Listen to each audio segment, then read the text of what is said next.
પાટણમાં ભારે વરસાદને કારણે વરસાદી પાણી ભરાયા છે। નીચાણવાળા વિસ્તારમાં પાણી ભરાતા લોકોને હાલાકીનો અહીંયા સામનો કરવાનો વારો આવ્યો, ત્યારે હોસ્પિટલથી આનંદ સરોવર તરફ જતા રસ્તા પર પાણી ભરાયેલા જોવા મળે છે। બીએમ હાઈસ્કૂલના વિદ્યાર્થીઓને પાણી ભરાતા મુશ્કેલીનો સામનો કરવો પડી રહ્યો છે। બારેવા સર્કલ તેમજ હાઈસ્કૂલ વિસ્તારમાં વરસાદી પાણી ભરાયેલા જોવા મળ્યા હતા।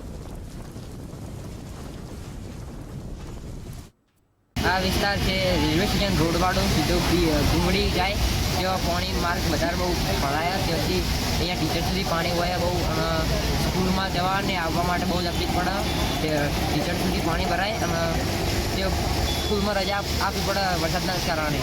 પાટણમાં સવાર પડતાની સાથે જ વરસાદ છે તે વરસવાની શરૂઆત થઈ છે અને વરસાદ વરસતાની સાથે જે નીચાણવાળા જે વિસ્તારો છે તેમાં પાણી ભરી જવાની સમસ્યાઓ છે તે આવી છે, પરંતુ કહી શકાય કે જે જનતા હોસ્પિટલથી આનંદ સરોવર સુધી જવાનો જે માર્ગ છે અને ત્યાં એક ખાનગી શાળા આવેલી છે। ખાનગી શાળાની અંદર જે વિદ્યાર્થીઓ જે ભણવા આવતા હોય છે તેમને પાણી ભરવાના કારણે હાલ તો મુશ્કેલી વેઠવી પડતી હોય છે। કહી શકાય કે જે પાણી ભરવાના કારણે જે વિદ્યાર્થીઓને હાલ તો સ્કૂલ પણ છોડી દેવામાં આવી છે।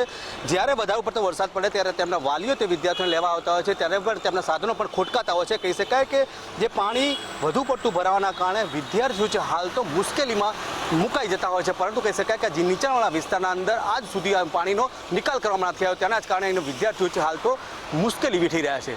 અખ્તર મંસૂરી, ગુજરાત ફર્સ્ટ, પાટણ।